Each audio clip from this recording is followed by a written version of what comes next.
अभी आने वाले अगले महीने के दूसरे सप्ताह में टीम इंडिया जो है वो बांग्लादेश के साथ 2 मैचों की टेस्ट सीरीज खेलने वाली है, जिसके लिए टीम इंडिया जो है वो दिलीप ट्रॉफी का ऐलान किया है और दिलीप ट्रॉफी में जो खिलाड़ी परफॉर्मेंस करेंगे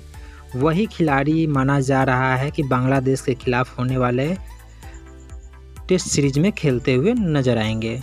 लेकिन आपको बता दें कि दिलीप ट्रॉफी के लिए भारतीय टीम का चयन हुआ, जिसमें 61 खिलाड़ियों का नाम लिया गया बीसीसीआई की तरफ से, जिसमें बहुत सारे नामों को अनदेखा किया, जैसे चेतेश्वर पुजारा, अजिंक्य रहाणे जैसे खिलाड़ियों को इग्नोर किया गया। लेकिन उसमें एक खिलाड़ी और भी है जिसको इग्नोर किया गया। हम बात कर रहे हैं टीम इंडिया के स्टार बल्लेबाज संजू सैमसन का, जिनको दिलीप ट्रॉफी में कंसीडर नहीं किया गया है, उनको खेलने का मौका नहीं दिया जा रहा है। ऐसे में आप मान के चलिए कि संजू सैमसन अगर दिलीप ट्रॉफी का हिस्सा नहीं है तो ये मान के चलिए कि वो बांग्लादेश के खिलाफ टेस्ट सीरीज में भी खेलते हुए नज़र नहीं आएंगे, जो थोड़ा सा कहीं ना कहीं संजू सैमसन के फैंस के लिए कहीं ना कहीं थोड़ी सी झटके वाली बात है। क्योंकि अगर उनको दिलीप ट्रॉफी में ही कंसीडर नहीं किया गया है तो वो मान के चलिए कि बांग्लादेश के खिलाफ होने वाला टेस्ट सीरीज में भी नज़र नहीं आएंगे। ऐसे में पता नहीं क्यों, क्योंकि संजू सैमसन का बल्ला जब चलता है तब भी उनको टीम में नहीं रखा जाता है, और जब नहीं चलता है तो उनको बिल्कुल ही उनको टीम में नहीं रखा जाता, उनको टीम से एक तरह से बाहर ही कर दिया जाता है। कभी कभी तो ऐसा होता है कि टूर दर टूर उनको लेकर जाया जाता है, लेकिन उनको टीम में खेलने तक का मौका नहीं दिया जाता है, और फिर ट्रेंडिंग चलता है justice for Sanju Samson.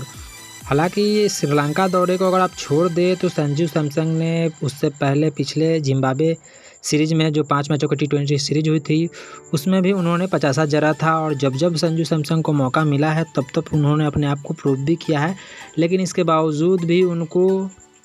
Team India में बार बार इग्नोर किया जाता है, और बाकी खिलाड़ी जो परफॉर्मेंस नहीं भी करते हैं उनको टीम में रखा जाता है। संजू सैमसन की बात करेंगे तो संजू सैमसन जो हैं वो उन्होंने अपने आप को टेस्ट में तो ना सही लेकिन ODI और T20 में अपने आप को साबित किया है।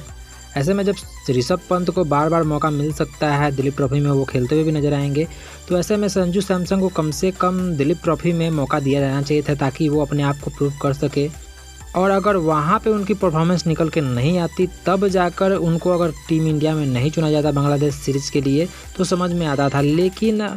जब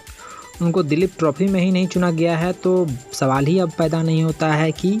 उनको बांग्लादेश के खिलाफ उनको टेस्ट सीरीज में चुना जाएगा, क्योंकि इस दिलीप ट्रॉफी में ईशान किशन भी खेलते हुए आपको नज़र आएंगे, और ईशान किशन ने बुचीबावी ट्रॉफी में धमाकेदार शतक भी लगाया है, तो उनकी वापसी की संदेश जो है वो कहीं ना कहीं आ रही है। अगर ऋषभ पंत का बल्ला दिलीप ट्रॉफी में नहीं चलता है तो ये मान के चलिए कि उनकी जगह पर विकेट कीपर के तौर पे ऋषभ पंत की जगह पे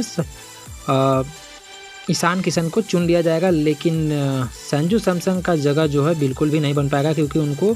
दिलीप ट्रॉफी के लिए कंसीडर ही नहीं किया गया है।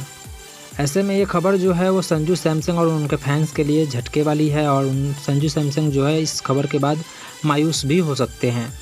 हालांकि आपको क्या लगता है, संजू सैमसन को दिलीप ट्रॉफी में चुना जाना चाहिए था या नहीं?